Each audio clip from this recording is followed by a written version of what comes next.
You are now tuned in to the Chaotic Culture Podcast.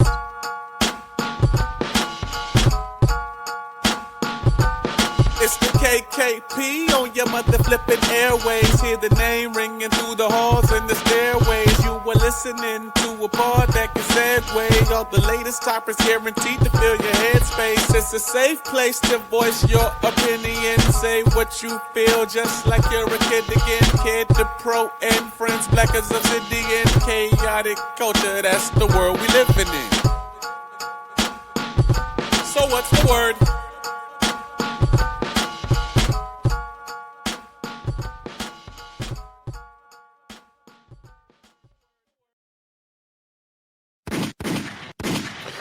Good morning, afternoon, and evening, ladies and gentlemen. Welcome to another edition of the Chaotic Culture Podcast, the pod where chaos rules and black culture is supreme. The Chaotic Culture Podcast is brought to you by patreon.com/chaotic culture pod. Please be sure that you subscribe to the Patreon in order for more bonus content. Of course, to also help keep the lights on. Once again, we appreciate your support. If you've never viewed this podcast before, just to give you a brief synopsis, this podcast will deep dive into modern black culture and how millennials, Gen Z, and Gen Alpha, I believe, can navigate the crazy parts from finances, black business highlights, black professionals, community, content creators, homeownership, HBCU, sports, black nerdom, anime, wrestling, and especially black music. If it encompasses black culture, of course, we are going to cover it. Live from the 410, I am the host and the creator of the Chaotic Culture Podcast. This is your boy, Ked the Pro, a.k.a. the Calculator Millennial, a.k.a. the Encore Presentation. Can I get an encore? Do you want more? A.k.a. your favorite toxic adjacent king, Ked the Poet, Ked the Closer, all that good stuff. 843 is me, Baltimore's place to be. Always chaotic, never toxic on most days. And back again, once again, with your favorite black culture highlights and black culture shenanigans. Now, if you have watched this podcast from the very beginning, typically every episode 8, we always feature a black woman who is doing things in this community. Now, unfortunately, this is episode 6 because, scheduling conflicts and whatnot. But I did drop 2 bonus episodes before then, so I guess this is technically the 8th episode this season, even though it doesn't say so officially in the title. It happens like that. Either way, of course, I have brought along a special guest for this episode. Just a little bit of a backstory here. Of course, I met her when she was currently a student at Hampton University. I had long since graduated from that point. But, of course, at the time, I was working with the band staff. And, of course, she was part of the dance troupe of the Hampton University Marching Force, a.k.a. Ebony Fire. And I forgot exactly how I noticed that she was the little sister of one of my drumline little brothers. And at that point, after having more conversations with her, I realized, oh, wait, she has a love for anime. And that's how our friendship sparked. So with that in mind, I definitely want to introduce to some and others, of course. I know her as Tyler, but of course, professionally, she is here to go by Kerobits. So thank you, Kerobits, for joining me. I hope I gave you a great introduction here.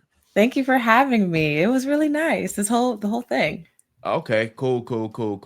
If you want to, you can have like a little introduction if you want to introduce yourself to the audience and whatnot. I'm gonna see if I can give you the spotlight here. There you go. Oh my god. Hi everyone. My name is Kerobits. I am a cosplayer, content creator, dancer, gamer. I cosplay a lot of things from like animes, video games, cartoons, a lot of like retro stuff because I love cosplaying anything that I like and I don't like to try to keep up with the trends. My cosplays are very Afrocentric, very Black centric because I believe that like my cosplay is Black. I am Black, so I like to show my personality and my love for Black culture and my Blackness through my costumes. Boom. So, Tyler, we begin. Excuse me, Kerobits. It's okay. It's okay.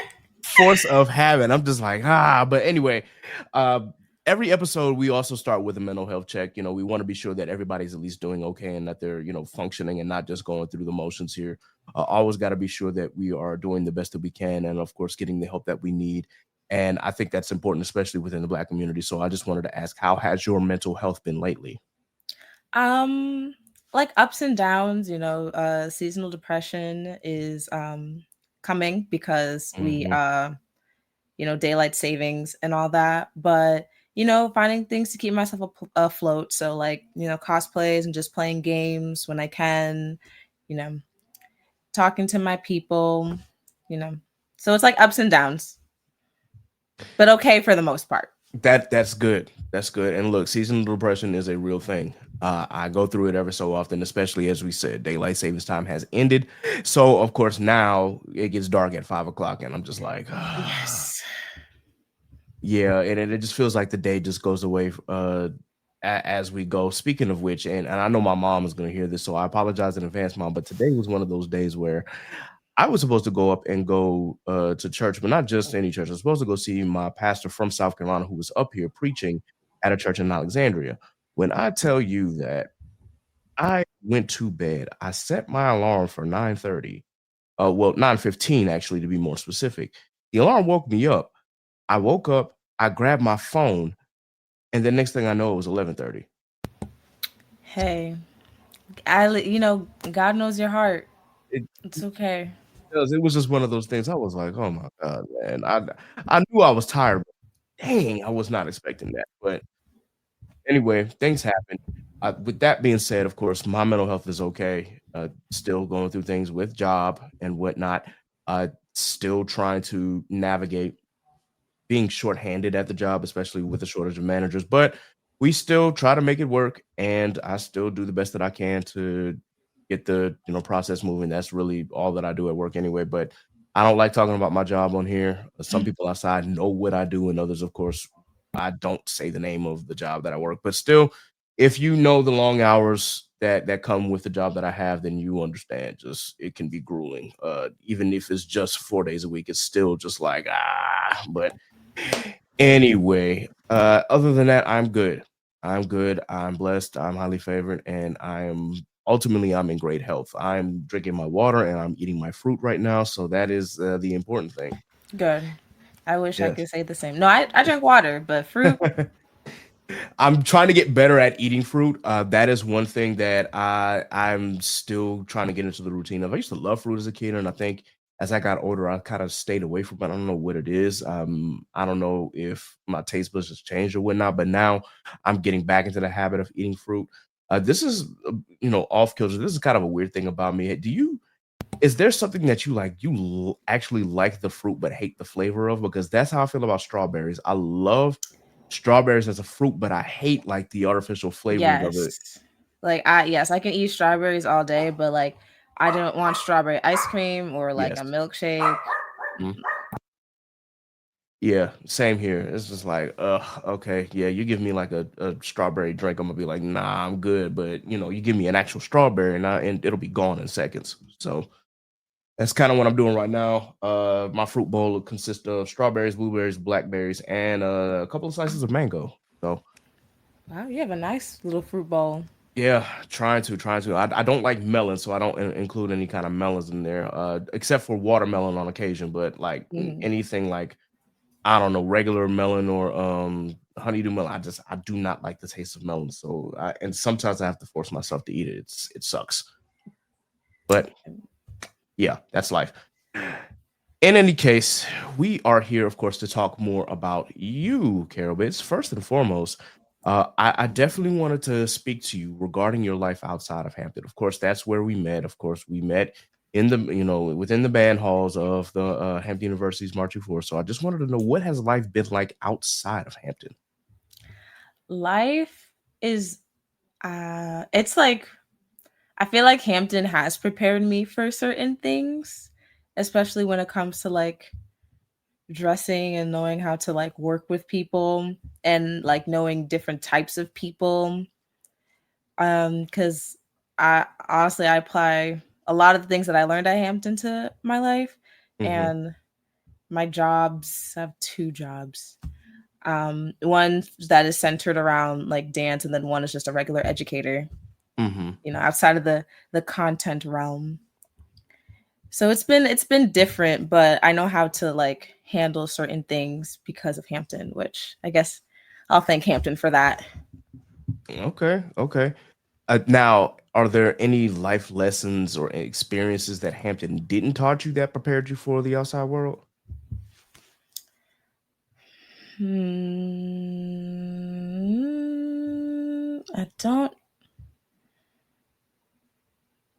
I don't know. I don't, or I haven't encountered something that Mhm. makes me think that, because I still think, so like, I would like to say I'm still a little fresh out. So I don't think I haven't hit with life's true struggles yet. That's But fair. it's going to be on the rise because life is a roller coaster. And indeed. Indeed. So is there anything that you miss about Hampton? I miss the people. Like I miss band, even though band, sometimes it's like trauma bonding with like all the stuff, like waking up early, working out, like at crack of dawn, and band camp, and just like seasons performing in the cold. It's like that was a lot. And in the moment, I was like, God, I don't like, I can't wait to not deal with this. But I do miss that. I miss performing regularly with like my dance sisters and just the Mhm. team.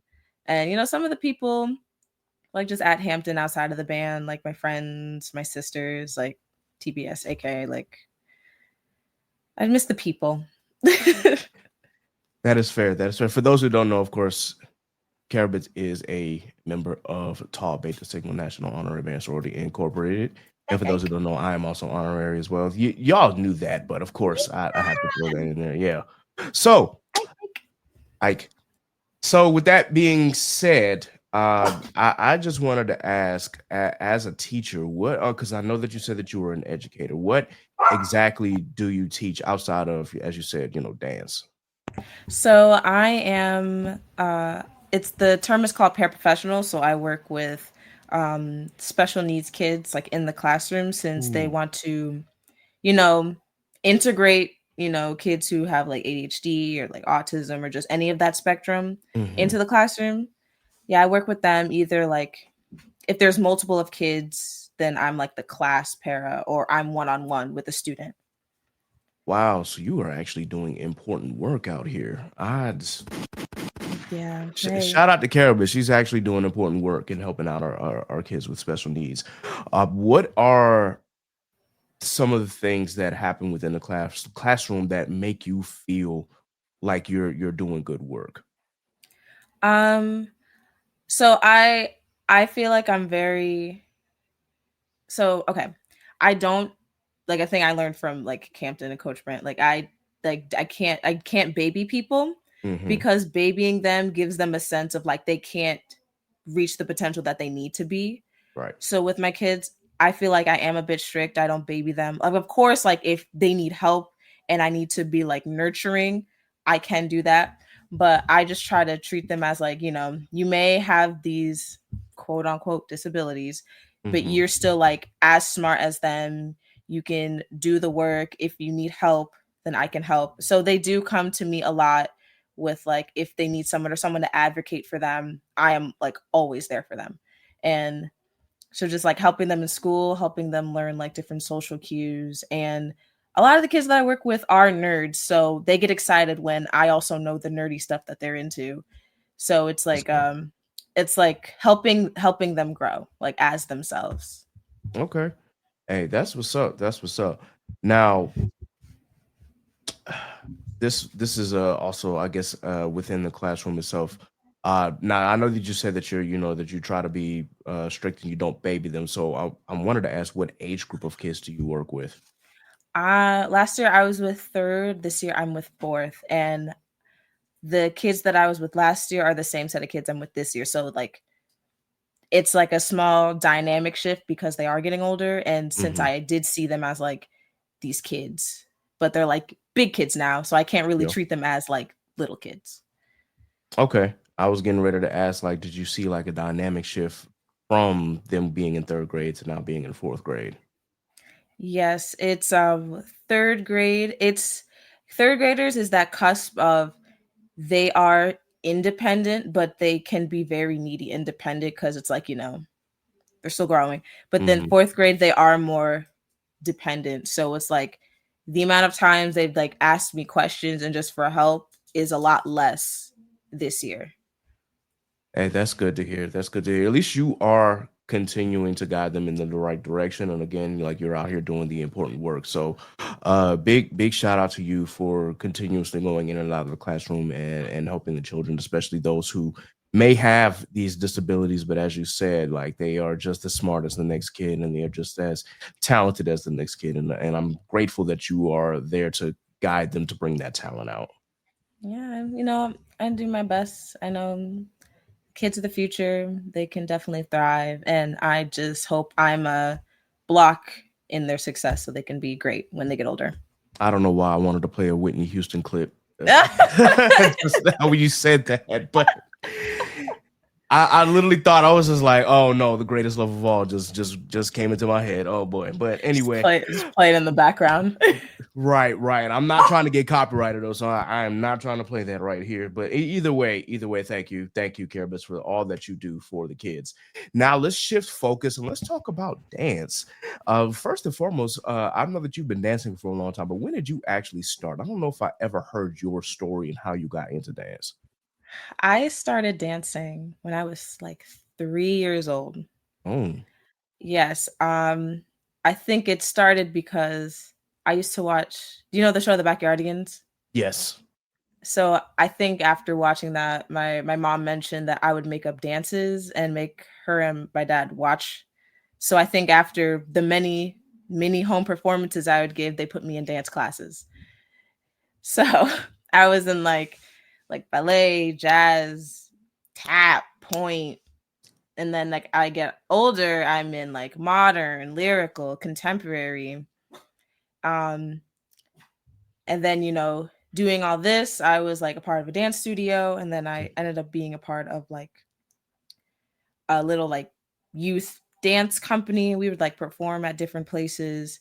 And then I landed at Hampton where I had to learn about majorette dance. And I was like, I don't know how to do this. I almost didn't I was very hesitant to audition for the team because I was like, I have no idea about majorette dance. I know how to dance, like I'm like classically trained, but in terms of like the fast pace and the bucking, I was like, I have no clue what this is. But I did anyway because a lot of people were just like, you're there, and if you don't get in, then at least you tried. Right. Which I didn't want to hear that because I was like, oh, I need to get in. Like I need to do it because I'm putting all my energy into this.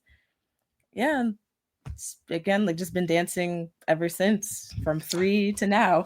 Wow, that's what's up. Out of all like the dance styles that you've done throughout your years, which was your favorite before you got to Hampton, obviously?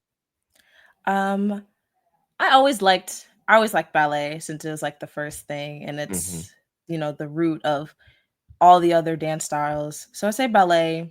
I'm not saying point because point would hurt my feet because you Hmm. have like the wooden bottoms on your shoe and like Hmm. being on your toe. It's too much. But I also did like the modern dance style. So ballet and Oh, modern. okay. That's what's up. That's what's up. Were you ever forced to do like praise dance at your church? Yes, absolutely yes. I okay. I know I was forced, but it's like of course I didn't mind it because like I like dancing. Hmm. But my favorite is when it was Christmas time because we would do a dance for Mary Did You Know, and I had a solo. I was like, I love that song. Yes, one of my favorite Christmas songs. But continue. No, but yeah, they're like, oh, you dance. So would you want to do the dance team, the praise dance team? I was like, sure. And then I eventually couldn't do it because I took more dance classes. So it would just conflict with when they would have practices. Okay, okay. So let's transition and let's talk about Hampton. As you said that you had to learn about uh majorette dancing and bugging, and you were not necessarily trained in that, but naturally, of course, I was the videographer at the time, and I've always noticed that you always gave your all. Is sort of a similar question that Jared asked you, but I just wanted to ask, like, what was it like transitioning into that style, and how were you able to, I guess, overcome the challenges that it presented? So yeah, like I didn't know how to do the dance style, but with band camp initially, because I don't think they run band camp like this anymore, is you're there for 2 weeks, 2 out of the 3 weeks, and it's like the audition process for us. And Hmm. then the third week, if you make the team, you stay that extra week. So I was like, I want to be on this team. I need to learn this quick. like all the previous members how they would teach, I would just like practice and mimic them and like really like practice and try to replicate and just get it. The style, the movement, the attitude, because I was like, I want to be on this team. Like I'm gonna work Right. hard to be on this team. I feel that. I feel that. Well, listen, all that hard work paid off. Like, listen, it certainly paid off. Uh, Outside of the rigors of Ebony Fire, because I know it was quite rigorous. Were there? I guess I should ask, what were some of the bright spots, if you remember? Like, if were there any performances where you were just like, yeah, that was it. That I gave my all, and I know I looked good doing it. um Gosh, no. Oh, when we did, it was okay, like two comes to mind. Hmm. Um One was we had I think it was versing Norfolk State, and we had this prop where we were using chairs and I start the dance like upside down and we're doing like this feet, like these leg movements and stuff. I remember that. I feel like that was like, at least for me, I know, what happened during that. Mm-hmm. But because even though like that situation happened, we were still able to just like pull through and complete the feature. I feel like that was like a really good moment for me because I was like very scared when, Hmm. one of my teammates, my captain, she got injured. And Yeah. it's like, so if something is going on, I'm like, we got to stop this. But it's like, no, we gotta keep pushing. The other one is when it was a home game. Oh my God, now I just thought of another one. Okay. All right. Quickly. One was a home game and we invited these guys to like dance with us. We called them Blue Flame. Hmm. And we coordinated that, like that idea, and coach was like, if you could just, bring it to life, then it's fine. And we did it. So that was really cool. We had like partners to dance with for a feature. And then the last one, it was my senior year. Uh we did a my dog is barking. We did Pure Honey for Hmm. Beyonce Renaissance. I just feel like Mm. that was a really good feature, especially since like it was a lot of like voguing and like it was a little different, but we got through it. And when we did it at the first game, it was like we did it. Hey, that's what's up. That's what's up. And all of those games I remember, I especially remember the injury happening because I'm literally recording. I'm like, oh my God, what's going on? What's going on? Yeah. What's going on? Oh, are they gonna have to stop? But y'all kept going, and I said, okay. I'm literally behind the camera. I'm like, I'm not even on the field. I'm just like holding my breath, making sure that everything's all right. But I know things happen, especially and I'm just glad that y'all were able to pull through for that one.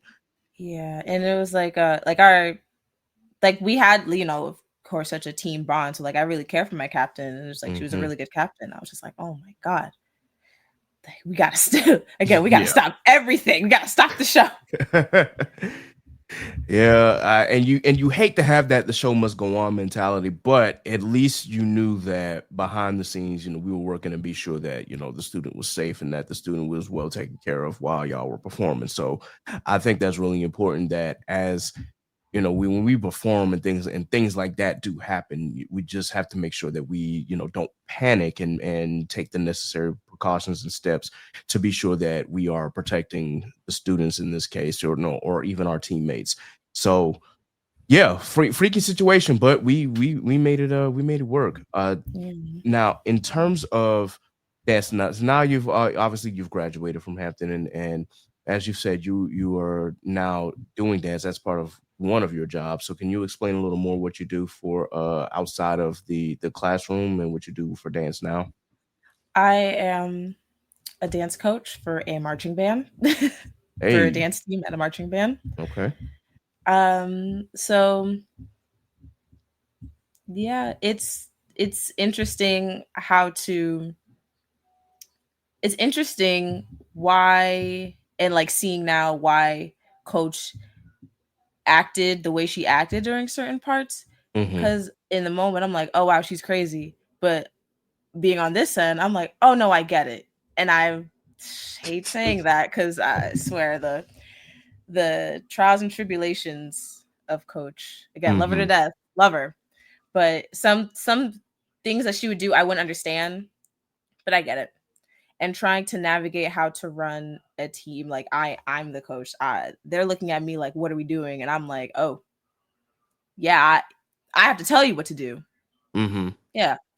So just like it's still new. This is only my second year doing it, but it's just navigating, especially working with different girls with different dance styles. They're not necessarily a rough audition process, Mm-hmm.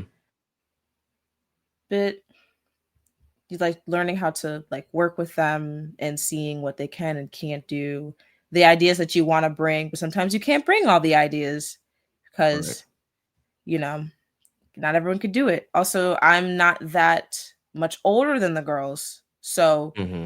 it's like that dynamic of like trying to be like the adult figure and not the friend, Right. because like they're like, oh, and they know that I'm young, so it's like same oh same generation. Mm-hmm. Yeah, yeah, I've had those challenges before, and trust me, I know, especially when you are trying to teach something and you've had experience, and then it's like, as you said, you're not that far removed from that age group, so I know that it can be like a little like, all right, there are some challenges, especially with them being growing teens. So of course they, when we were teenagers, I know, especially when I was a teenager, boy, life was if life wasn't a roller coaster now, back then, oof, definitely was for me. But I say that because I know that you are still doing good work, and I know that it, despite the challenges, it seems like you are succeeding at your job, and I hope that the kids really appreciate what you do for them. Yeah, even if they don't say it, it's like at the end of the day, they still come back. So Yeah, well, I that's feel like saying that's something. like the sign. Right, right. Now, I promise I won't tell Coach, but do you actually like watch other dance troops with different bands to in order to get like inspiration? Now I do a little bit. Okay. I still look at Hampton though. Like Mm-hmm. I always look at like the year that I was there and like maybe a little bit before because uh the girls that were there before were also a very strong group of dancers. Mm-hmm. And I mainly look at other schools for stands, but in terms of features, I always look at Hampton first. Okay. Sounds good. Sounds good. Now, I know that Jared had asked you this question. He asked, like, what was your favorite dance troupe outside of Hampton? And you kind of had to give the answer of Golden Delight, even though you kind of didn't want to. Are there any other dance troupes that might have caught your eye? And again, I promise I won't tell Brent. Now, if she sees this video, it is what it is. But I promise I ain't gonna snitch. Mm, enemy territory. You guys are working against me I because promise you you're gonna not. send both of those videos to Coach, and she's gonna be like, "What the heck?" Um, the J sets again for stands. I'm looking at these people for stands. Oh, Golden Delight a little bit for features, but for Okay. stands, I looked at the J sets a little bit. I Hey, do like it. that's cool. That's cool. Listen, in my spare time, and I look at different drumline videos. I'm of course I'm still watching Sticky, and they're actually still asking for videos. That if I can provide them, I'm like, of course, always. But I'm always, and maybe it's because I grew up with watching them and actually wanting to be this. But I grew up watching Bongo Brothers, which is the drumline at South Carolina State, since that's Mm-hmm. where I'm from. That's literally my home state drumline. Of course, I'm naturally going to Look, watch and see what yeah. they're doing. Yeah. I'd even sometimes I watch $1 Million. As much as I don't really like talking about them, it's like, look, they are considered one of the best HBCU drumlines, and for good reason. So of course, naturally, I'm going to watch, even if I'm not like enthused about it. I'm still taking notes. Enthused. Enthusiasm. Yes, indeed. But that's just where I'm at. But anyway, to end off the dance portion of these questions, I did want to ask: do you have aspirations to maybe dance professionally? I do, and it's just trying to find the path of how to get there. I know, like, I am near New York, so I Hmm. feel like it is such a possibility, but trying to set everything else, like other aspects of life first, and I it feels like I'm treating the dance as like a side thing. Hmm.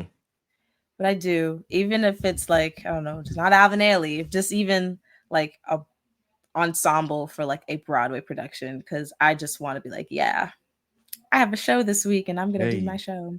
Or even like dancing for like a sports team, because I know that's also things people do, and it like, Hmm.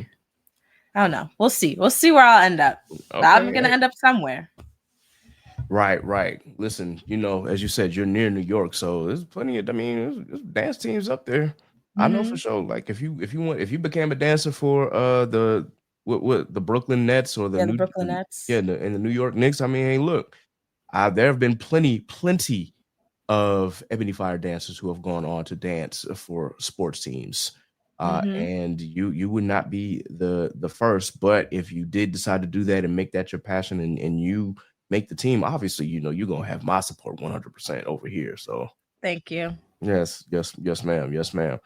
Now, the main reason I brought you here is because we are nerds. We are big time nerds. So I Yes. gotta ask the anime and the anime related questions. Now, the main reason I wanted to ask you this is because I realized that at Anime NYC, and of course you were there at my panel. Shout out to Pastor Ox. That was Definitely really fun. yes, thank you. We tried to make it as fun as possible. I was a little shocked when you told me that you didn't watch this anime, and I'm like, am I that old, guys? Like, am I showing my age right now? But because you told me that you didn't watch Yu Yu Hakusho, and I was just like, okay, well, so I just wanted to ask, what was the anime that first got you into anime? Well, okay. So I always have like kind of two answers for this, Hmm. because I watched Pokemon growing up. No clue Yes. Pokemon was an anime. I'm just like, I watched the show and I got the games. Hmm. But the anime that made me think like, oh, this is what anime is, and like my introduction to everything, Hmm. it's an old-ish. I know it's old. It's old. It's an anime called Hitalia. I I know of Italia. Yeah, so for those who don't, Hitalia is about personified countries, and they basically teach you world history. Yeah. Mm. So that I watched that and I was like, "Oh, I'm so hooked." And then I branched out and then learned that Pokemon was an anime. I was like, "Oh, so I was already in this realm. I just didn't know." Wow. And I guess it's 2000. It's I like, guess 2009 is older. yeah. It's kind of hard to believe. I'm aging myself again. But yeah, I had to think. I was like, Italia came out in like 2008, 2009. Is it really that old? And I'm like, yeah, Yeah, that's why yeah. I had to like, hmm. I guess it's again it's hard to believe, but I mean it was 16 years ago, so I guess that is old. Yeah, But and I mean, with anime just pumping out like hotcakes yeah, nowadays, it's you are absolutely right. I don't know if I ever told you what my first anime was, or no. did I? Mm-mm. Oh, okay. Well, yeah. Now I'm really about to age myself here. My first anime was Voltron. Oh, and you know what's crazy? I never watched like OG Voltron. I Hmm. watched Ultron Legendary Defender when it was Yes, on Netflix. I it watched that. yes, and I stayed from start to finish for that series just because I was like, yes, this was my first anime being rebooted. I'm there 100%. So if you ever watch if you ever decide to go back and watch like the older episodes of Voltron, you could tell that this was like 80s dubbed because boy, they cut out a lot of stuff from the original the original anime, which was Beast King Go Lion, and there's some stuff that was just like cut out. There was stuff that was changed around. Obviously, you could tell this is 80s acting in real time. You just it'll be kind of like ooh, some of that is cringe, but it was my first one because for those who know, I'm a 90s kid, and Toonami, when they were first airing shows in 1997, when it was first came to Cartoon Network, that was the first anime that they did because they were doing Thundercats, they were doing a host of other shows. They did like the New Adventures of Johnny Quest, and I'm trying to think of some of the other older shows that I started with when Toonami first came.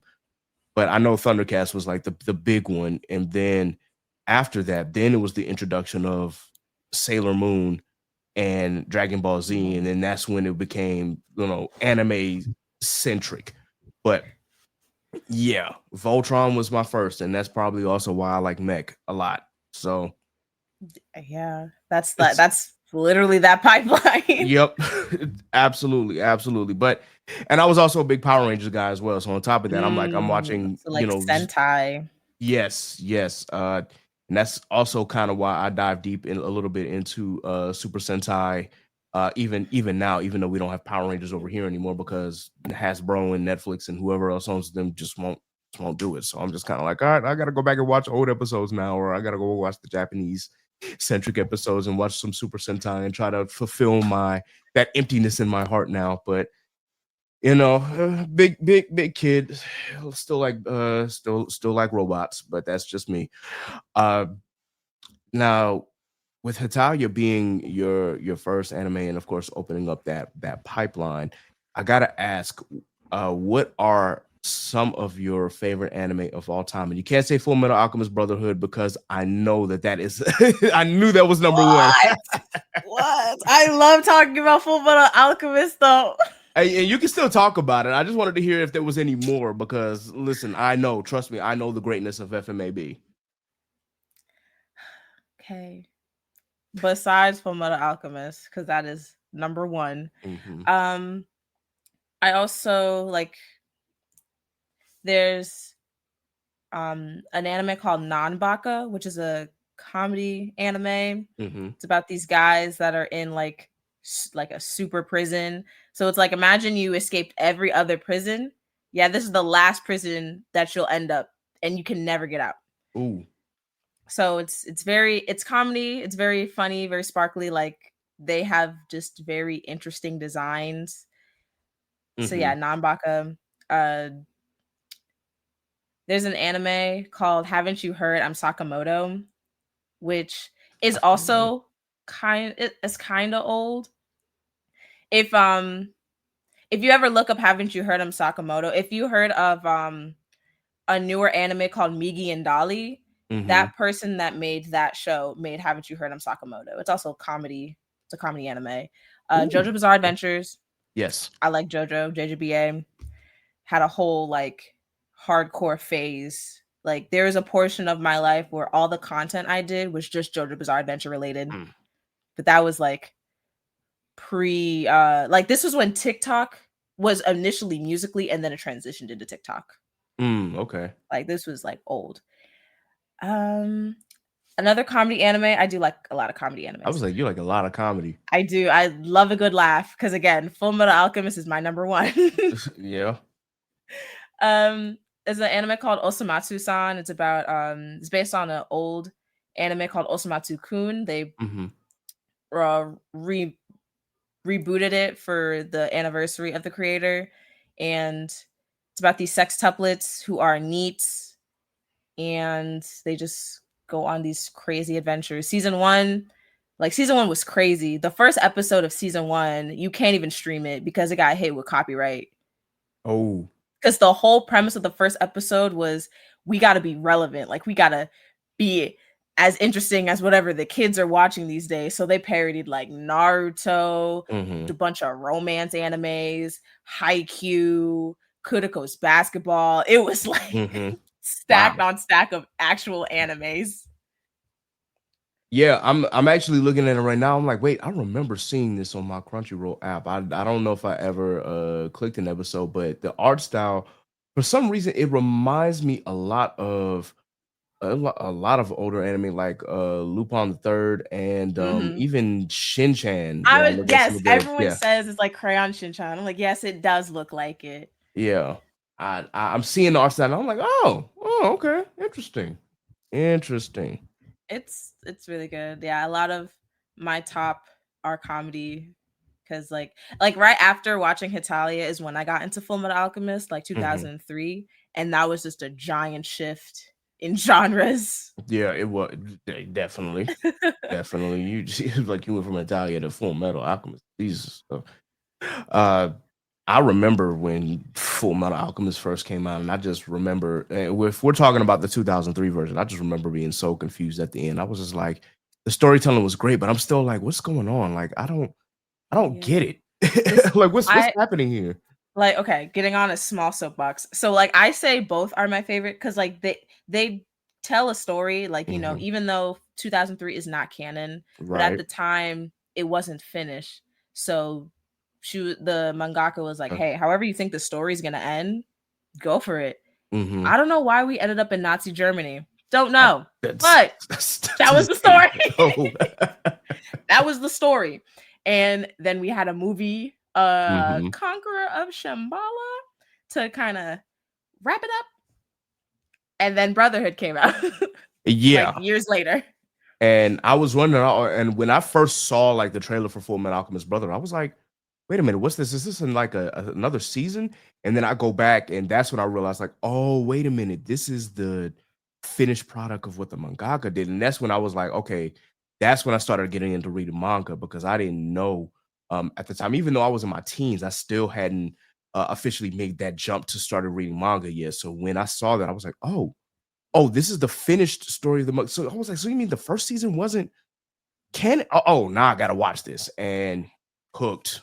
It's like up to a certain point where it's just not canon. Like I really wish I could do like a whole timeline cuz I do think some since it wasn't finished for 2003, a lot of the earlier arcs it's like very dragged out, Drawn out, but yeah.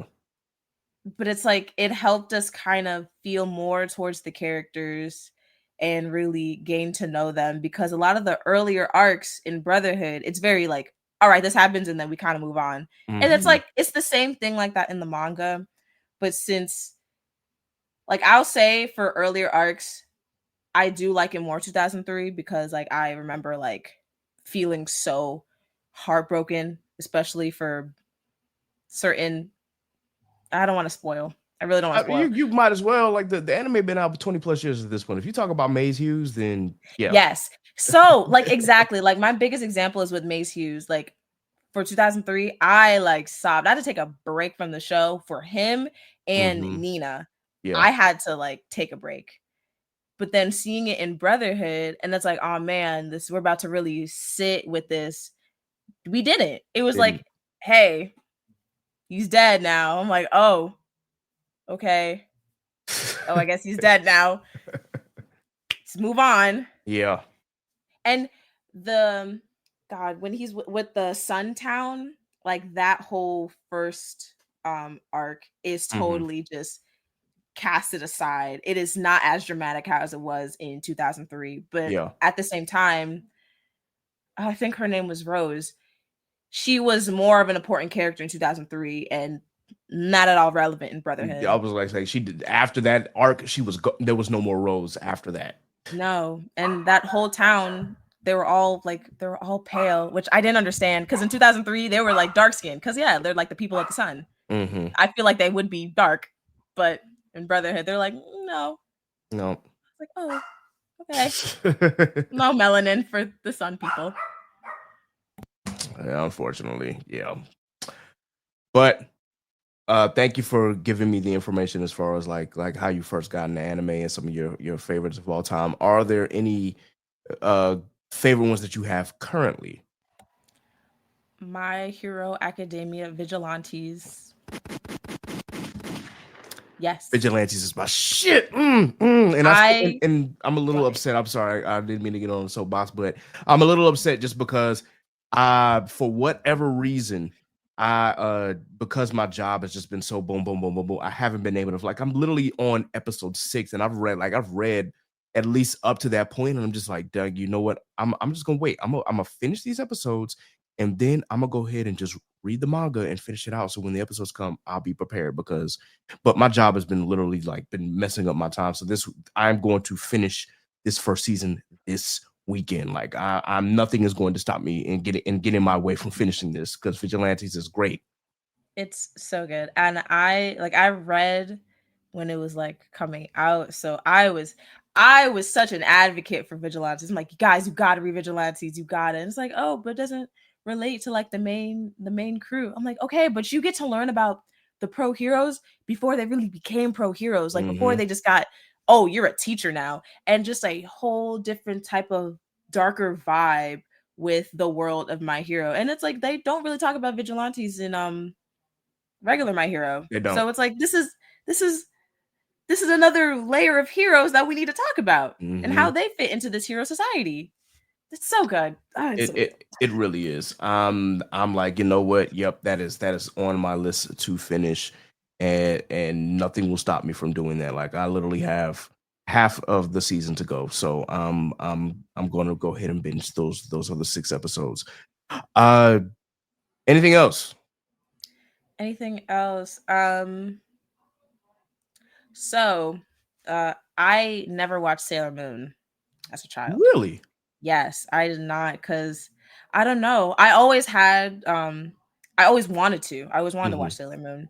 But me and my friend, we've been watching it and kind of like meeting up to like talk about like the batch of episodes that we've watched. Hmm. We're on we just finished the second to last season, so we're about to be on the last season. So I also want to say Sailor Moon is like kind of like a favorite right now, and I so understand why it's such an inspiration for a lot of other magical girl shows and just like for female characters. It's really good. It's really good, and I love it. I understand the hype. I understand the hype. Got you.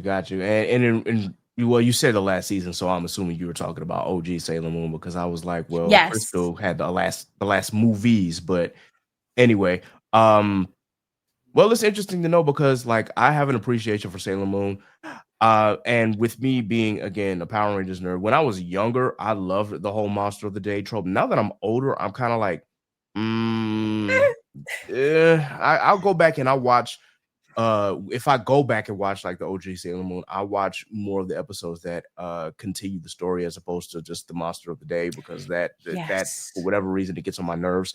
But that being said, I did want to ask after you finish this series, did you plan on watching Crystal since that is the mangaka's actual story?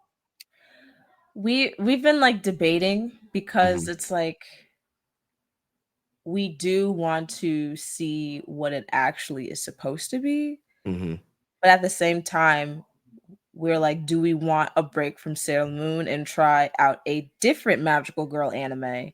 Because that will always, you know, that will always be there. So if we Yeah, want to take a break, what else do we want to watch, or let's just go for it? We're still debating because I'm honestly fine with either.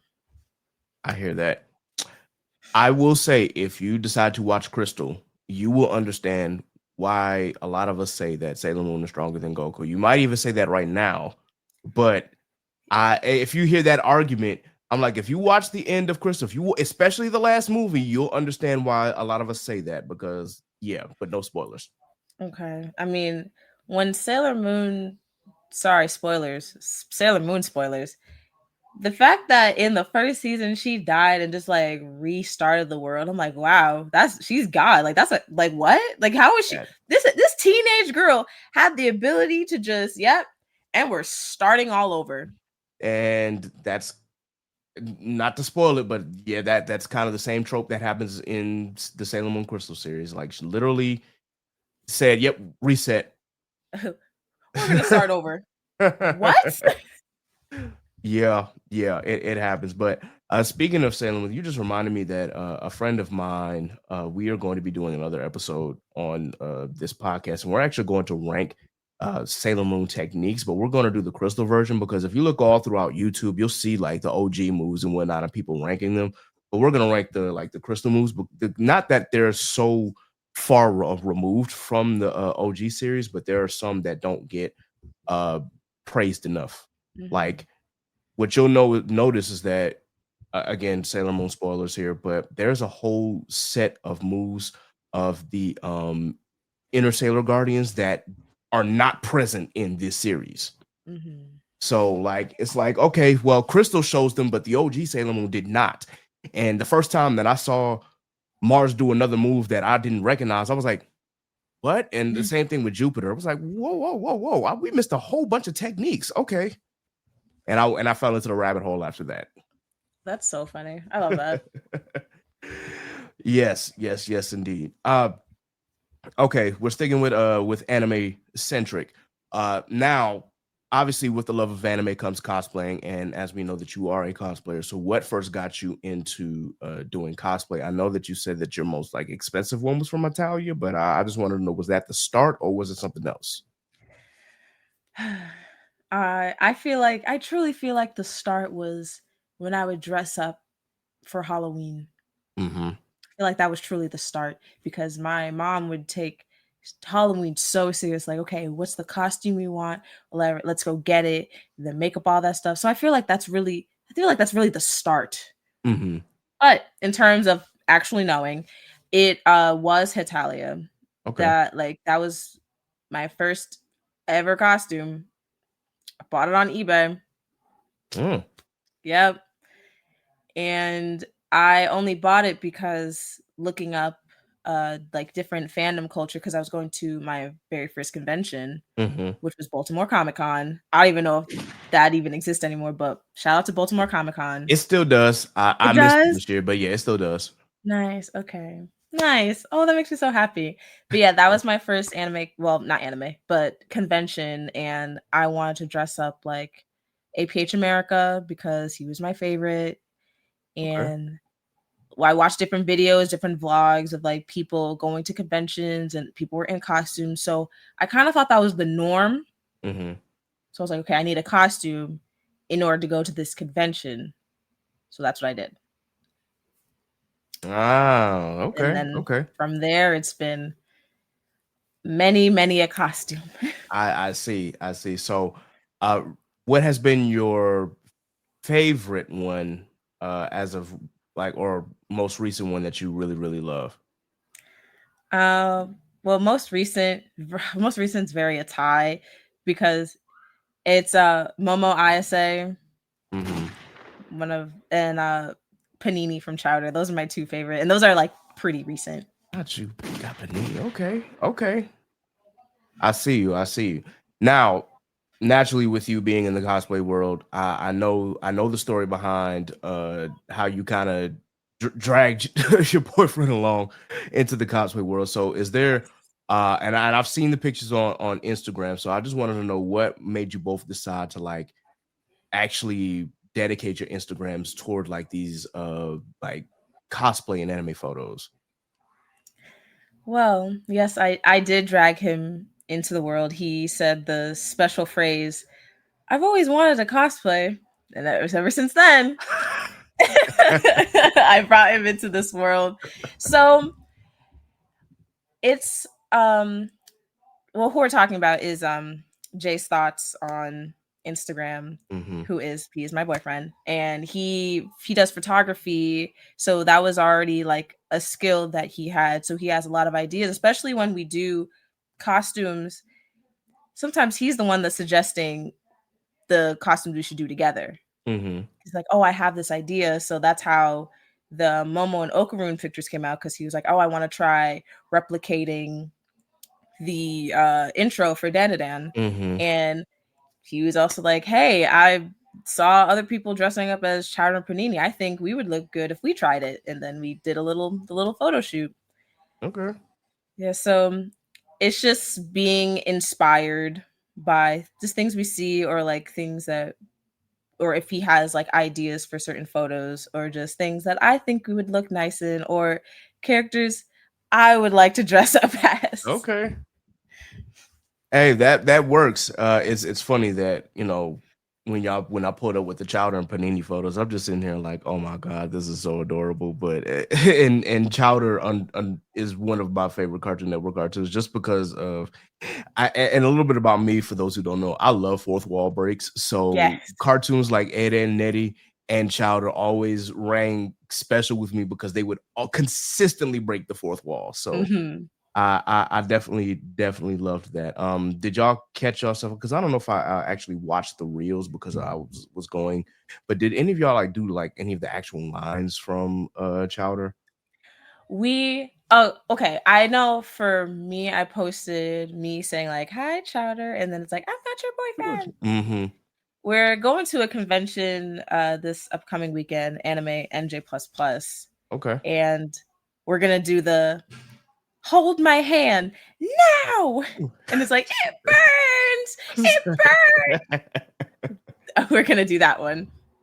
Okay, that's what's up. That's what's up.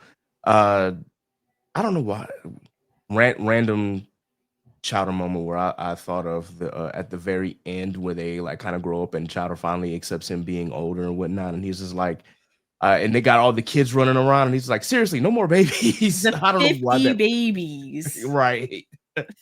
I'm like, that is crazy. What were y'all doing? But I didn't want to dive that deep. But it's like Panini. I know they're like hybrids of certain animals, but Panini like is a rabbit, and rabbits Mhm. don't they have like a lot of babies? They do. So it's like, That is the well, yeah. And there it is, y'all. Speaking of cons, so you said that of course you were going to a con this weekend. I just wanted to ask, like, what has your experience at cons been like? And you could talk both positive experiences and negative experiences that you had going to conventions. I relatively have good like a positive experience with going to cons now, like nowadays. Hmm. And I think a big portion of it is because I do have my boyfriend with me, and he does look like, I'm not saying he looks scary, but like he's pretty strong. He looks like he can fight someone. So I Okay. feel like I don't get a lot of like weird moments at cons, which again I am very grateful for. And I really hate seeing that other people do have to deal with just weirdos at cons, Hmm. because that can totally just mess up your whole day. If someone's just being like a creep towards you. Right. But I have like good times at conventions. I, attend panels and meetups, and when we're done and overstimulated for the day, we just go home. Yeah. That's fair. That's fair.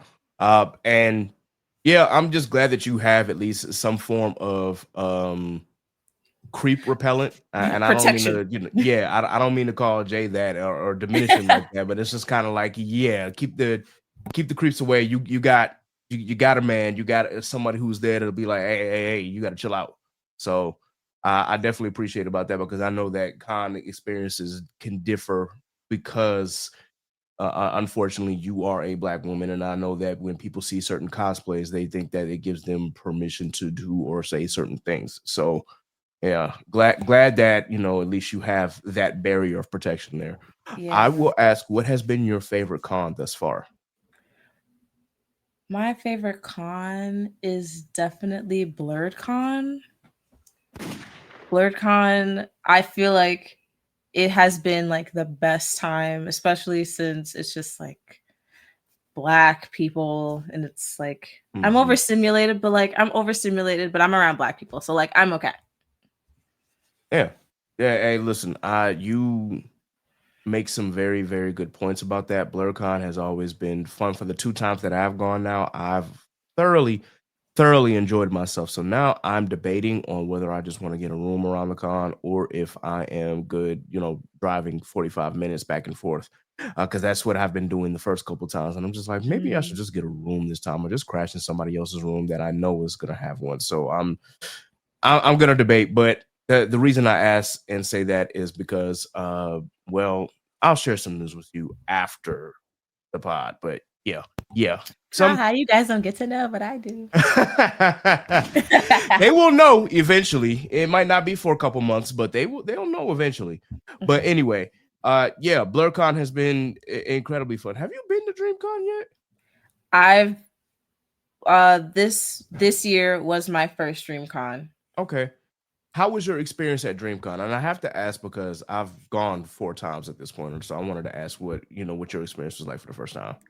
DreamCon, I feel like I I enjoyed it, but I think since it was like my first time going, Mhm. and I also have never been to it was in Houston, In Houston, yes. correct? I never I've never been to Houston before. Oh, that was your So, first time. yes, trying to switch from the Jersey weather to like heat and like humidity, it Mhm. definitely messed me up. Like I was sneezing, like not sneezing. Like I had like a runny nose for I Mhm. think like a good portion, but then eventually stopped. And trying to like navigate like to and from the con, like trying to see what to do and just I don't know. I felt like I didn't prep well enough for DreamCon, but I still had a good time. Okay. And what I don't even remember what my cosplays were. No, I was Tails, I was Chun-Li, and I was Mhm. only comfortable with doing Chun-Li because Jay was there and he was Ryu. Well, Because okay. I know Chun-Li is one of those cosplays where guys want to be weird. Oh yeah. And I was like, I initially wasn't gonna wear Chun-Li in public, but it's like I have my guy with me, so Mhm. I will be okay. No one's really gonna come up to me unless they see Jay with me. Okay. Well, that is good. I don't know if I saw you at DreamCon. There was just so many people there. It So was a lot. yeah. It was a lot. This is this is coming from someone now. I know people who were going to DreamCon since the very beginning, but I remember like my first DreamCon was literally when it was still in Dallas at the Esports Arena in Arlington, Texas, to be more precise. And it was a lot of people, but it was very still a small con, and it was like very compact. So it was like, okay, you still granted it's outgrown this area now, but you can still kind of feel the vibe that it's still a relatively small con. And then that changed the very next year when it was in Austin. This is like, oh, this thing done got to be big. Okay. It can be very overstimulating at times. Um, so I did want to ask, do have any of the larger cons like overstimulated you to the point where you're just like, yeah, I'm not doing that again? Um, no, because if it's like a first time, Mm-hmm. then it's like, okay, I know what to expect now, so I know how to prepare. And so, like for this year, this upcoming year for DreamCon, if I have the same feeling of like I didn't, I actually enjoyed it less, even with being prepared, then I don't know about giving it another chance. But I always try to give cons another chance because it's like you never know unless you're actually at the con. Like people can tell you what to expect, but you never know. You never know. That's fair. Well, DreamCon is also going to be back in July, so that'll give you some more time to get prepared. But also, it will be hotter, so throwing that out there right now. Yeah, and I don't have a lot of cosplays that are like, yeah, wear this during the summer. I don't. Yeah, I gotta do better with that because it can be cold, and I'm like, yeah, I'll wear this. When it gets hot, I'm like, I can't wear this, or I will get a heat stroke. yeah, and we definitely want to avoid any kind of weather illnesses while we're at cons. So, yes, please be sure that you prepare, and prepare. And if you think that you are prepared, just prepare again because You listen. prepare one more time. Yeah. I will say this. Now I've been to Houston plenty of times, but there was one time in 20 matter of fact, it was 2021. So it was like after COVID pandemic and whatnot. I flew to Houston just to kind of like have a personal vacation. And I just forgot how humid it was. And this is again July. This is 4th of July, actually. I walked outside and I realized I had jeans on. I felt that hit immediately. I said, nope. I turned right back around and threw my shorts on. I was like, how did I forget this? And it's probably because I've been living in Virginia for a long time at that point. Mm. It was just like, bro, you know better. You from the South, you know better. And yeah, that turnaround saved me because I was walking around in one of the malls and even being inside, I'm just like, why am I sweating? Damn. That airport outfit didn't work out. Yeah, it didn't. It was like, yo, okay. Yeah. And so anytime that I go to Texas, I remember I'm like, man, y'all be lucky if y'all see me in some jeans. I went to a party at this past DreamCon, and of course it wasn't like dress up, but it was more like, okay, for what the noobs call fly noob pie. I was like, all right, I gotta get a nice little polo. And I unfortunately with the polo, I can only wear like a certain type of pants. So of course I had my nicer jeans. And I'm still sitting here, I'm like, yo, I'm hot. And Yeah. we sitting outside because it's an outside venue. I'm just like, I'm hot.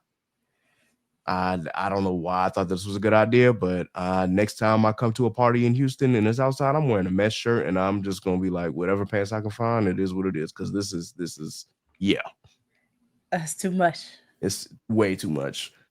And now that I've been in Maryland almost 2 years now, I'm just kind of like, oh boy, So that's yeah. going to be interesting, very very interesting. So we've talked about like the cons, and of course, what your favorite cons are, and the negative and the positive experiences. Are there any new cons that you are going to be trying out for the first time next year? I want to go to MomoCon, and I know I want to go to Sonic Fan Expo. I think they have Yes. one in Georgia. I know the one in Dallas was this past weekend. Uh-huh. I want to go, especially Sonic Fan Expo, because Me too. it's Sonic. It's just It, all things Sonic. it, I want to hey, go. I'm with you on that because listen, when I saw my friend Aggie was at Sonic Expo, I was just Oh like, my God, ooh. Aggie. Aggie mentioned. Yes, yes, and she knows how much I love Sonic too. So I'm just like, all right, yeah, we gotta. I'm about to look at these dates now and be like, when is the next one? Because I am trying to go. And yes, there is one. It's in August. Well, no, that was this past year. Okay, let me see. Dallas. No, they haven't posted any dates yet. But yeah, I get that. I'm definitely gonna try MomoCon this year. I'm actually probably going to apply for a panel for MomoCon. I think that we can do it, and so I'm going to try and prepare myself for that. And it depends on how my funds look at like after Christmas, but or even right now. But I definitely want to do Super Mag Fest since it's right at the National Harbor. God, yeah. Oh my God, and Crush 40 is gonna be there. Yeah, that's. I'm like, man, I'm trying to go, but I gotta look at what my funds look like, and if I can do it, I will buy a pass. I just hope that I can afford the time to do it because I know that I'm a job, but still, yeah, yeah. I am. Those are the cons that I have on my list outside of the Dream cons and the Blur cons. Those are kind of automatic for me at the Those were a moment. given. Yeah, yeah. I am more than likely going to do Anime NYC again.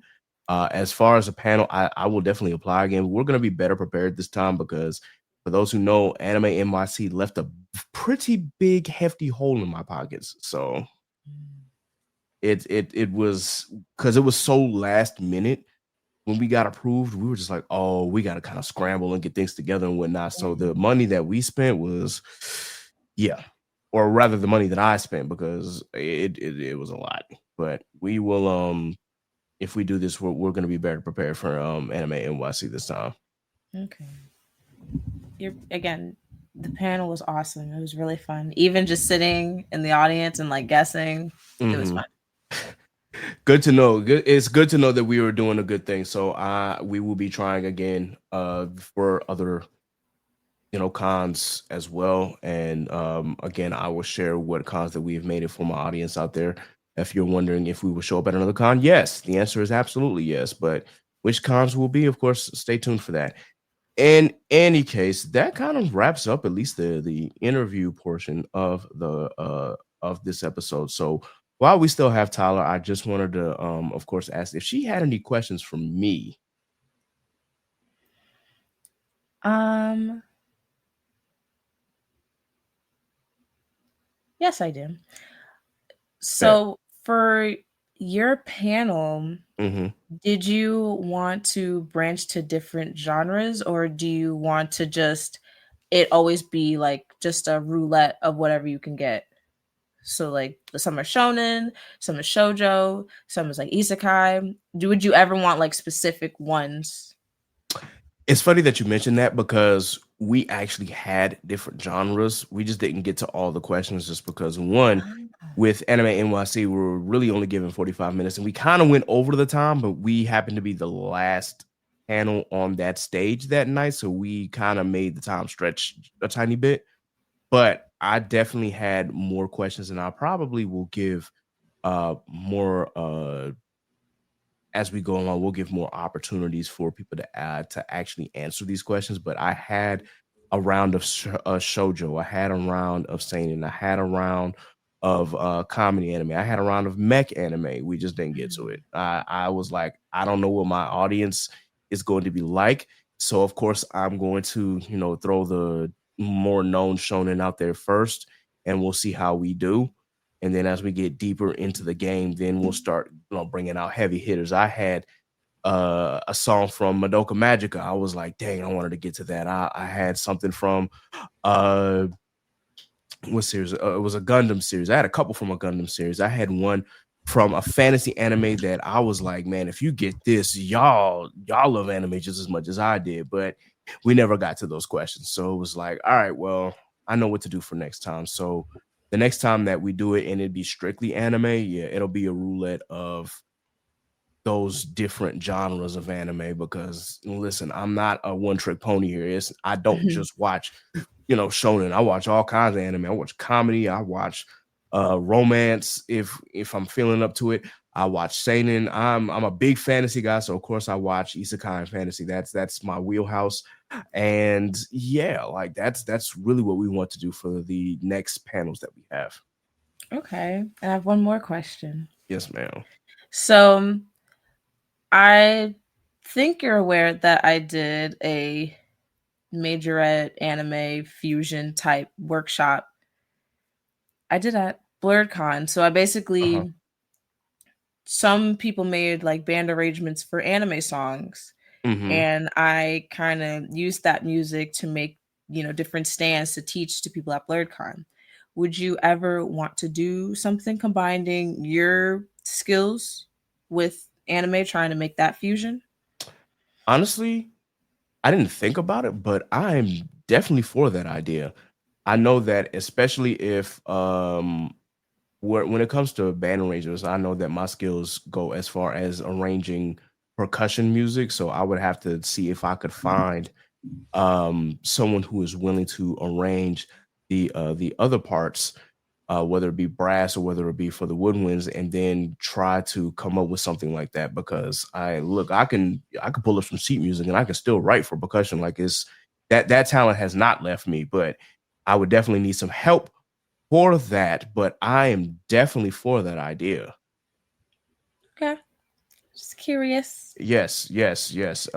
Anytime that you like, if you have an idea and you want to collab with that, I'm open. So we can definitely talk off pod about that. Nice. Absolutely. So,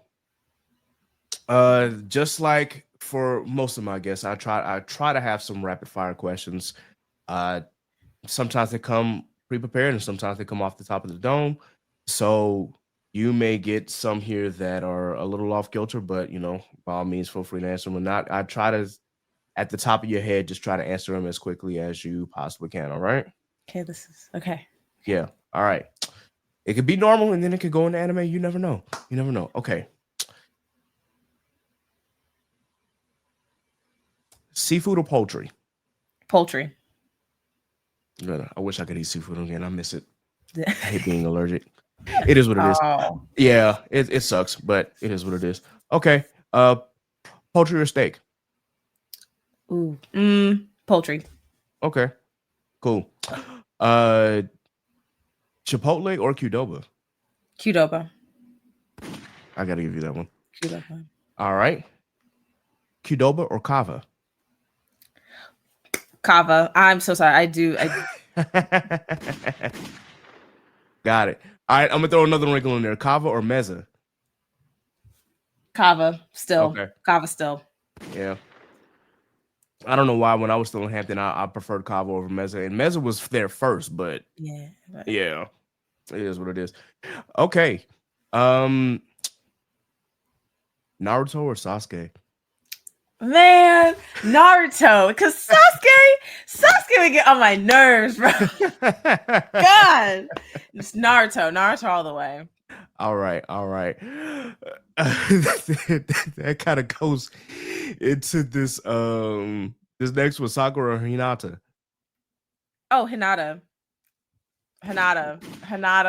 Okay. You no, you know what? It's a rapid fire. I'm not gonna go on the soapbox.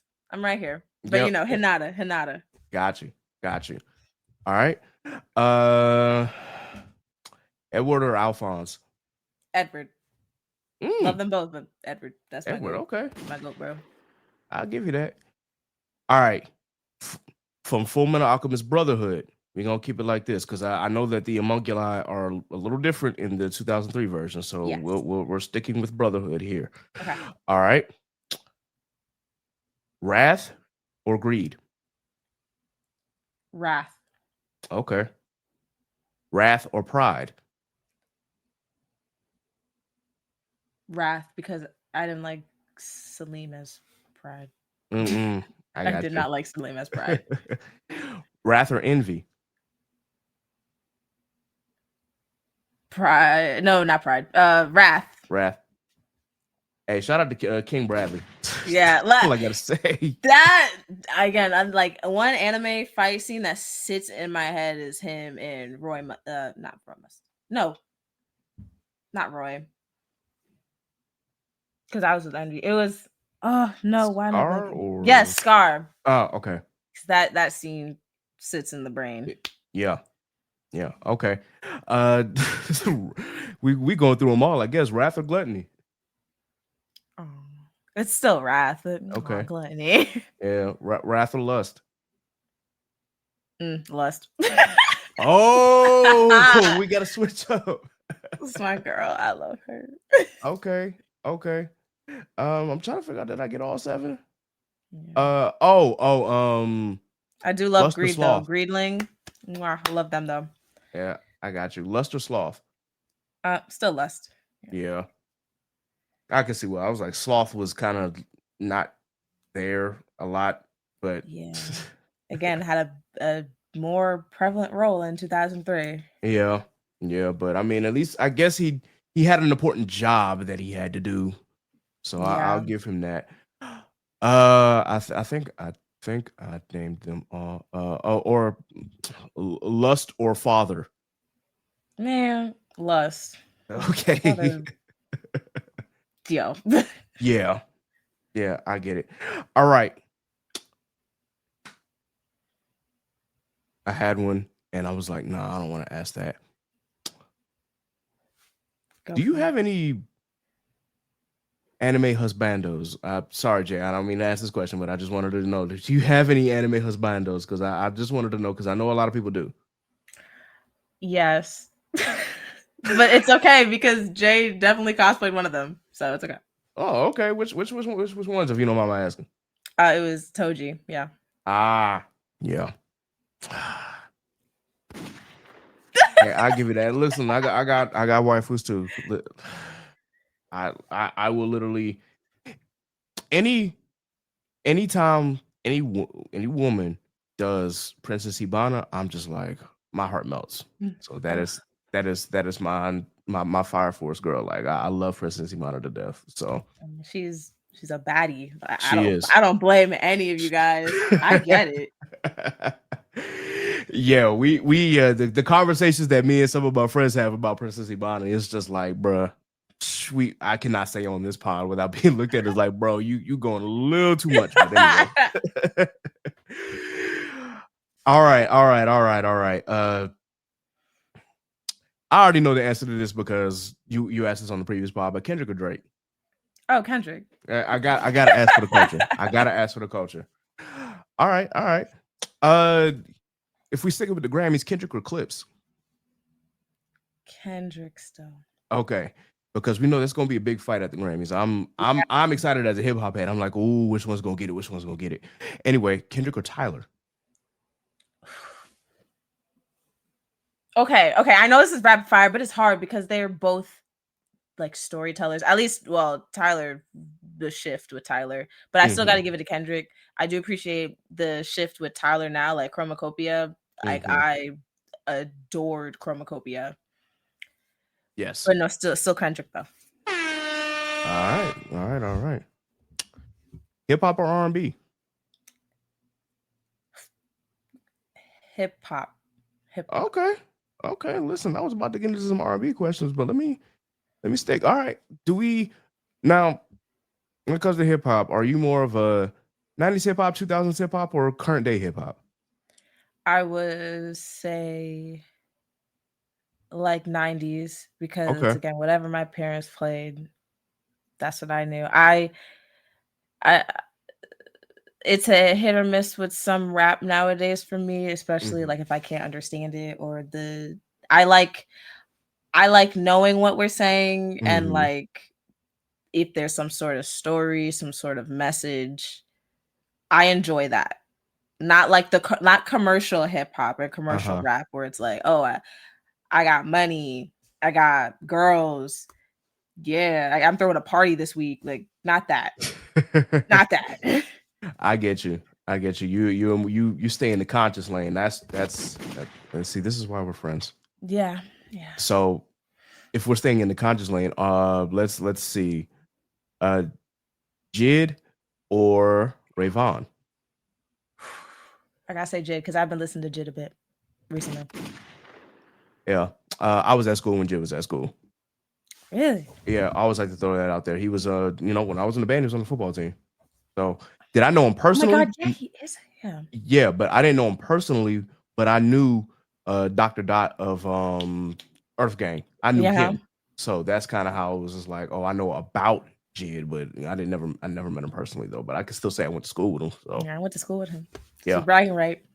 Yeah, absolutely. Absolutely.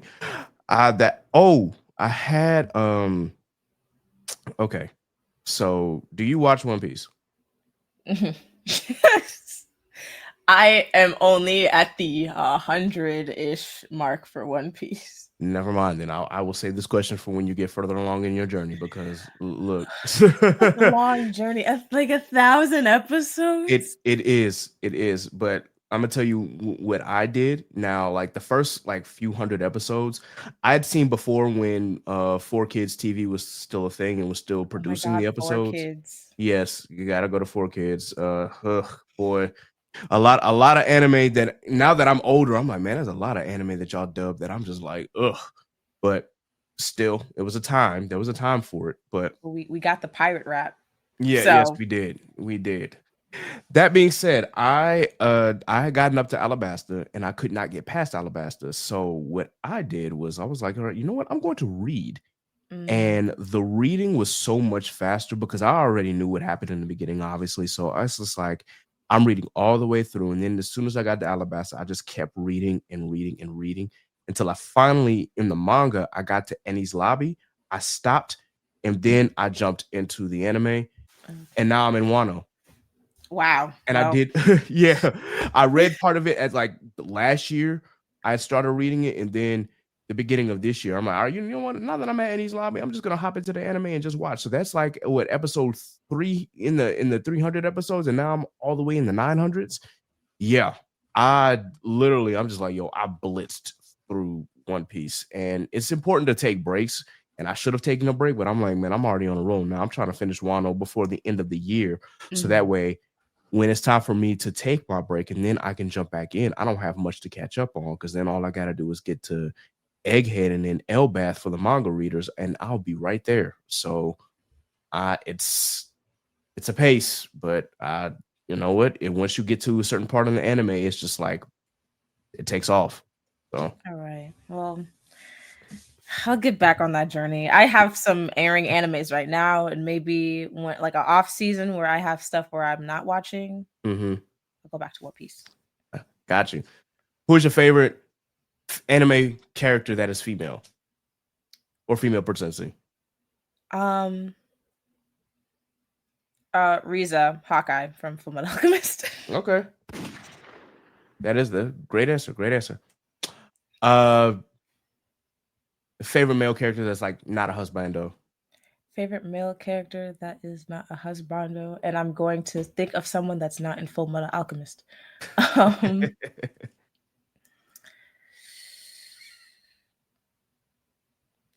Joseph Joestar from JoJo's Bizarre Adventures. Wow, Joseph? Yeah, he was my favorite JoJo. Oh, wow. You would hard to believe that that you said Joseph because a lot of people don't fuck with Joseph. Okay. Yeah, and I mean everyone people always skip at least the first part, and some people skip the second part because it doesn't have the stands yet. It's still the Right. Hamon fighting technique. Mm-hmm. But I'm like, it was still cool. I liked when they just fought with their hands and not just and like breathing techniques and not just Yes. with these ghost figures that are named after music in bands in America. Okay. That is, hey, like, listen, that is a different answer because I know a lot of people will say either Josuke or Jotaro. No. Uh, Joseph Joestar, that's my guy. okay. Hey, look, I gotta give you props. All right, what is the your favorite game that currently that you're playing right now? Sonic Racing Crossworlds. All right, I had Sonic to give it a little bit Racing. It's Sonic Racing all around the world. It's yeah, listen, that is a game that I have not been able to put down. That and I like Digimon, so Digimon Story Time Stranger right now has me in a I've chokehold. heard so many good things about the game, and it makes me so sad because like I have no desire to get the newest Pokemon game, which is crazy for me because I love Pokemon so Yes, much. me too. Like every now and again, I have a Pokemon Violet on my Switch. I'll go back and I'll do a little bit more work on that just for the sake of doing it because like I haven't played a Pokemon game in forever, but I have no desire to get the new one. And I'm No. sitting here like, well, you know what? I'm a big Digimon head too. Let me go ahead and get this game, and I have not to put it down. Like I've ignored all the other games that I still have work to do, and like I still got uh like I still have plans to buy Ghost of Yote too, but it's just like yo, Mm. I've been stuck on Digimon and Sonic. Like I can't get out of this hole right now. I haven't even picked up, oh, goodness gracious, I haven't even picked up Destiny 2 in a while. And I used to like I have a group of friends that I play with all the time, and I just have not picked up Destiny in months. So yeah, because these two games literally just they have me focused. So Just locked in. yeah, very much Locked. so locked in. When I get to a certain point, I'll get back to regularly playing Destiny and other games, including Marvel Rivals, which I gotta be in a mood to play that now. Yeah, that realm of gaming, you guys got that. Yeah, Shout out to you guys. it's fun, but boy, does it is very, very, very, very frustrating. It's just like this, what Pokemon game is that on the Switch? Uh, It's the one that's out now, yeah, but no, Legends that's EA. similar to Marvel Rivals, and just like that, I can't. Um, um, I don't know why I'm drawing a blank. oh, no. I'm thinking of Pal World, but that's not Pokemon. No, not Power World. There's Legends EA, there's Scarlet and Violet, there's Sword and Shield, there's not the the normal Pokemon Pokemon games. like It's blanking on on the tip of my tongue. the Um, fighting game. yeah, it's Pokemon Unite. There we go. Oh, Yeah. see, Yeah, I got a that headache playing that too. I was just like, yeah, this is very frustrating because it's either you have great teammates and then you have great teammates, but you're playing up against teams that are like literally talking, or you have shitty teammates and no matter what you do, it's just like, damn. But Marvel Rivals is fun. It's just it can be very, very frustrating. So there's that. Kerobits, that is all that I've had for you today. Is first and foremost, thank you for joining me on this platform here for Chaotic Culture. You know, I wanted to highlight people who are doing great things out here, especially in the nerd world. Before you get up out of here, can you talk a little bit about the Discord that you have? Yes, I have a Discord, it's Kerobits Discord server. And in that, it's, a way to connect with, people that want to support me, whether it's just chatting every day or having specific game nights so we can all connect and bond, sharing any memes, cosplay, self promo, just trying to build a little community within, the Kerobit space because I am, acknowledging that I am on the rise in terms of like gaining followers. So I would like to like get to know the people who are, in my space and who are supporting me because, as an appreciation for like, thank you for tuning into whatever I do. So yeah, I have the Discord server. It is a link in my bio on my Instagram, which is its.kerobits. Yeah. Let's talk about it. And then if you could also mention the other Discord for those of us who are a part of a D9 organization. Yes, there is a there's called the Blurred Nine, and that's a way to connect with other nerds, other blurs that are a part of the Divine Nine. Just a space where we can all, connect, meet. There are a lot of chats for like meeting like at different cons or just chatting in the server space. So yeah, there's a Instagram page for it. It's blurred BLER dot no, BLERD.9 or something like that. Yes. We I'm gonna trying go to with that. yes. But The if you link look up will, Blurred 9, you'll see it. yeah, and I'll make sure that I have the title in the description of this episode as well. So for those of you who are D9 that are nerds just like us and wish to participate, of course, we'll make sure that we have that information for you. With that, is there anybody that you would like to shout out, or any Black businesses that you would like to shout out, or Black content creators? Well, of course, I'm gonna shout out JHD, Jay's Thoughts, because always see him with me, but he is also very good, whether it is streaming or just cosplaying by himself. Really talented guy, even if he doesn't think so. Mm. Another person I want to shout out as artist Romy Rue, another close friend of mine, very good artist. Commission her; she's really good at art. And another person I want to shout out, J Dash Animations, my good friend Joe. He is also getting more serious with his animation stuff. He's doing a lot of cool stuff, a lot of funny stuff. So please check them out. I know Romy Roo is on Instagram and Blue Sky. That's ROMEYRUU.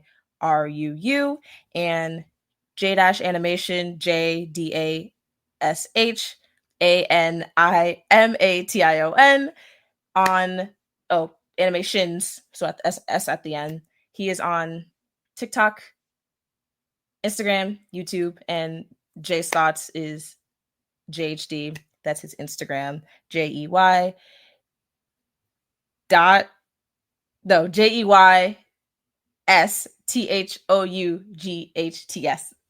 Woo! That Okay, I was was hard. about to say, come on now, you gotta have this stuff memorized. I know. I was like, my brain is like, come on, lock in. I'm like looking at the sky, like there's letters up there. Right. All right. Well, a big shout out to all of them. I'm gonna eventually have Jay up here just so we can have some more conversations as well, because that's my guy, man. Shout out to Jay. Continue to do the work that you do, big bro. And I said big bro like I'm not older than him. That is craziness, y'all. I'm sorry, man. Shout out to Jay. But anyway, all right, y'all already know what time it is. At the end of each episode that we have, we would like, well, not the end of every episode, but in terms of most of our episodes, we do what's called a rundown. This is where we shout out all the Black podcast businesses, content creators, authors, artists, and the like that have, of course, contributed to this podcast in some form or fashion, or have at least been a part of the episodes. So, of course, we would start off with our podcast list. Big shout out to, of course, Inside the Mind of a Blur. That is the other podcast that I am a part of. So big shout out to them. Big shout out to Mike Check Waifu. If you have not heard an episode from them, trust me, I recommend that you go listen to them. Shout out to my boys, Polo Bornfly and King Taliano. They deal with seasonal anime. So if you're looking for seasonal anime recommendations, those are your guys. If you like shonen, you may not want to listen to them because they will shit on shonen in a heartbeat, because they love themselves some slice of life and some fantasy anime. But yes, I will highly recommend them if you want detailed information on seasonal anime. Those are your guys. All right. Shout out to Worst Jin and Blanime, who together collectively are Anime After Dark. I don't know when they're coming back with another episode or if they're doing another panel at DreamCon, but just be on the lookout for them. They still do good work out in these streets here. Big shout out, of course, to Dad Needs to Talk with Rob, the father of Vash. Shout out to Geek Set Podcast, Anime Junkies 3 Weebs in a podcast because Hamptonian is on that podcast. So please be sure that you pay attention to them. Shout out to those anime girls. Big shout out to Black Geek Energy. As you already know, Jardo and DeMarcus, those are my guys. I march with DeMarcus, and Jardo, as always, is Jared. But Yay, Jared. that is my brother. Yay, Jared. That is my brother, and he knows that I love him dearly. So, and he's actually probably one of my biggest supporters. So, also I got to talk to him because apparently, with he started after me, and yet I'm looking at his YouTube or looking at their YouTube, and they got 352 subscribers, and I'm just sitting here like, I haven't even cracked 100 yet. What are y'all doing over there? So I gotta talk to him. But hey, big shout out to them, man, because they continuously put in work week after week after week, and they continue to inspire me to do the same thing, even when on days that I don't feel like pushing. But y'all already know this podcast stuff is hard, but it's fun, but it's hard. In any case, our Black authors, shout out to K. Renee and Elena Graham. Our content creators, Off Black Mag with Aaron. Shout out to Cerberus Entertainment. Shout out to the streamers, Tatted Poodle, the Geechi Gamer. Shout out to my good friend Shelby, who does Simply Janine, Simply Baked, and Rose Less Traveled. Big shout out to Strange Keith with Idols to Icons. Big shout out to Toasty Marshmallow, who I think is moving to Cali now. Big shout out to her. Yeah, that's crazy. So big shout out to her. I gotta message her and just tell her I'm so proud of her. And of course, the Corner Five, Simone, Courtney, Phi, Chris, and Sham. Big shout out to y'all. And of course, big shout out to Scuba Steve and Alpha with Blur Mind Productions. And now I have to add Kerobits to this list because she is a content creator. So big shout out to her. And for our Black artists, shout out to NASA, Scoozy, Jack Union, Phil Dami, Ellis Quinn, RJ Stackhouse, Quarter, Tyrone Leak Jr., who of course continues to provide the intros for Chaotic Culture. Big shout out to Ari Lachelle, Zach Hines and Fortresses, also Elena again, and Zainab, and big shout out to Imogen, who just had a performance at right before Halloween. I'll hit her up as well because we got to get her on another episode as well. And for our Black businesses, already paid by Dre, Freshman's Righteous Minds with Timo, KS's brand by Christina, Cream Cosmetics by Naima. Even though she is a Norfolk State Spartan now, I still have to give her a shout out because I've known her since she was 13. So get one gunshot, Naima. That's all you get. Anyway, Mind Over Monday by Tremaine, Studio Maha with Pat and Yin. Big shout out to Concept Moon. Big shout out to She Designs 2 with Aaron. Black Magic / Lit Wands with Low and T. H4 Creative by Zenobia. Real Estate Stone with Meredith. So by Bell, my Mariah. Almost said that again. And Scrappy Sentiment with one of our co-hosts, Sappy. And I think that is all. Kerobits, how can everybody find you? You can find me on Instagram, its.kerobits, and everywhere else like Twitter, TikTok, YouTube. I'm Kerobits. Sounds good. All right, guys, it's time for us to sign off. Please be sure that you like, share, and subscribe to the Chaotic Culture Podcast on your favorite DSP. If you're watching on YouTube, please be sure that you like the video, share, subscribe, hit that notification bell, get our subscriber list counter. We have actually cracked the 80, so I'm kind of proud of that. Definitely continue to check out the shorts. The shorts I've been getting have been getting more numbers, even though I wish y'all would actually watch the podcast episodes because that number could be 30, 40, 50, and then I look at my shorts and it's like 1,000. And I'm like, come on, guys. But I still appreciate all the views. I still appreciate everybody who tunes in and watches those views and has comments. Listen, the work that we put in behind the scenes is great, and any help that we get and any support that we get is vastly, vastly appreciated. And if you want to continue to support us, you can do so by subscribing to the Patreon. It's patreon.com/Chaotic Culture Pod. You can subscribe on any of the 4 levels for as low as $2 a month. Once again, we appreciate your support. If you would like bonus content, if you like bonus episodes before they even get onto the platforms, or if you just want to see the episodes before they release, once again, subscribe to that Patreon, patreon.com/Chaotic Culture Pod. You can follow us on all social media, Chaotic Culture Podcast on Facebook. You can also follow us on Blue Sky at chaoticculture.bsky.social. You can follow us on X/Twitter at Chaotic Culture 1.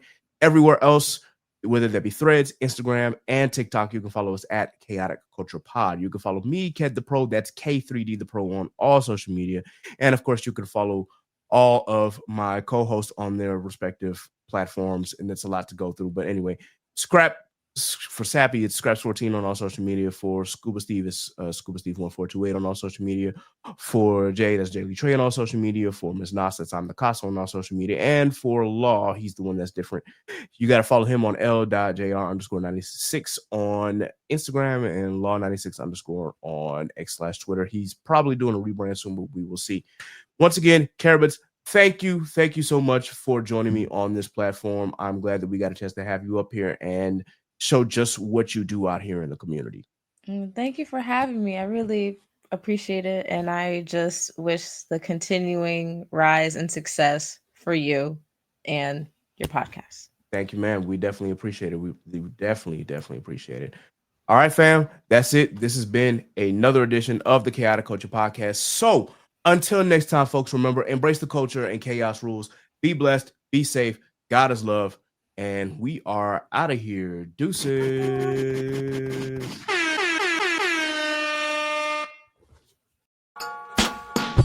So what's the word? You are now tuned in to the Chaotic Culture Podcast. And